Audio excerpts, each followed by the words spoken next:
What's happening, YouTube? This is your boy Rel2G. I'm maybe the coolest man in all of YouTube, but I'm just also as crazy and wild as you folks are out there. This is my quick Raw Super Show review, so let's get right down to it. John Laurinaitis kicks off the Raw Super Show, trying to suck up to all the announcers and video crewmen of the show and the WWE Universe. And he also says he's confident that he will be the permanent Raw General Manager, as Triple H, lets him know his fate by later on in the show. He also announced that the Elimination Chambers match will be as scheduled on February the 19th. CM Punk will defend his title against Kofi Kingston, The Miz, Dolph Ziggler, Chris Jericho, and R-Truth was known as well.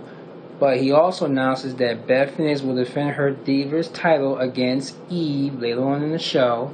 Also, Kofi Kingston will face The Miz. Dolph Ziggler will face Randy Orton. And CM Punk will face the World's Heavyweight Champion Daniel Bryan, the champion versus champion match. So CM Punk comes out and he does the na-na-na-na chant to WWE Universe, to John Laurinaitis, thinking that this is his last stint as General Manager of Raw. And he simply told him that he hopes that Triple H shows his carcass out the door. And so with that said, Daniel Bryan, he comes out and tells Punk, despite the differences between these two in this soap opera, he tells Punk that he's no challenge, and Punk tells him we're friends, so we're going to give Kansas City what they want. Give them the best show with the best. They both look forward to their match later on. Alright, so we get our first match. We get Dolph Ziggler against Randy Orton. This was a great match, and I must say, a great match indeed. Wade Barrett comes out. He's up in the luxury box, Josh, and he's telling him how he wants to finish the job that he couldn't finish 6 weeks ago. And the match itself, again, like I said, was great. Ziggler doing his part, Orton doing their part, chemistry just doing just great. But at the end, it was the RKO by Orton to Ziggler to put Orton as the winner of that match. Alright, then we have our next match, which is Brodus Clay versus Tyler Reks. And from what I mentioned, Royal Rumble, he looked like a damn dinosaur from Jurassic Park. I might have to say that. But tonight he looked much, much different against Tyler Reks. A quick match between those two. Tyler Reks, no match for Brodus Clay. Brodus picks up the win. Daniel Bryan tells CM Punk what a vegan was, and I had no clue what a vegan was. And CM Punk is told by Daniel Bryan, what the hell is a straight edge? And you know how cocky Daniel Bryan is. So they get to the match, and it was a pretty good, intense match.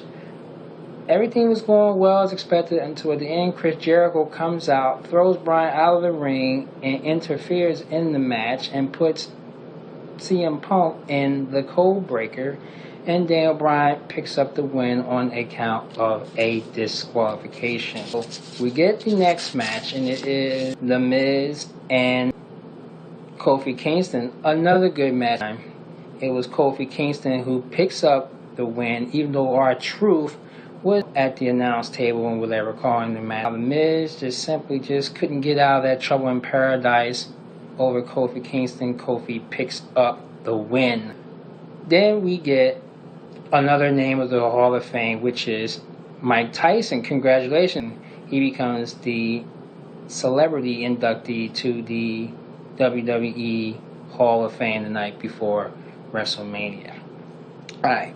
Then we get Eve getting her chance at the Divas title against Beth Phoenix. Quick work by Beth Phoenix to Eve, because Eve had her mind trying to figure out on Kane going to try to interfere or whatever. So Eve was not quite ready for this match, and Beth Phoenix picks up a quick 30-second win over Eve. Kane simply tells Eve that if you don't want me to pick up on her boyfriend Zack Ryder, then Cena must embrace the hate. And until he embraced the hate, then he tells Eve that he will make her his conduit until Cena does what he needs to do to embrace the hate to face The Rock at WrestleMania. And he doesn't think he can beat Kane, and he doesn't think he can beat The Rock. So Eve, terrified, is popped up behind by Kane before he could do anything. Cena comes out all fiery and fierce and attack Kane in all cylinders in all kinds of ways. Hit him upside the head 3 times with the steel steps. And before he can tear the announce table and put him in the attitude adjustment, Kane retreat. And finally, we get to know what John Laurinaitis' fate is. He once again tells the WWE Universe he's done a great job. He gets all 5s, and Triple H comes out and tells him 5s. First, you need to apologize to the WWE Universe on the job that you've done. And he simply does that, but the crowd wasn't feeling it.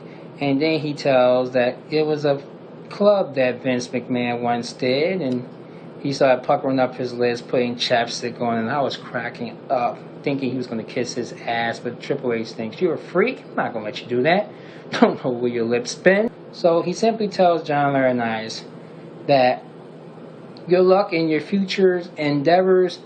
Then it interrupts with the Dong. Undertaker, who would thought he would come out this early? Wow, he came out this early. So here come Undertaker staring down Triple H, and Undertaker is telling Triple H he wants him again at WrestleMania, and Triple H just simply pats him on the shoulder and walks away. That's how Raw went off. I thought Raw was very entertaining tonight. A lot of stuff could have happened, but did not. So we'll see what happens next week on Raw. Subscribe to my channel. Hope y'all enjoyed Raw. Give me your take on what y'all thought about, what y'all think will happen. And until next week, I'm Raw 2G. Thanks again for watching my Raw Super Show, and we'll talk to you then. I'm out. Peace.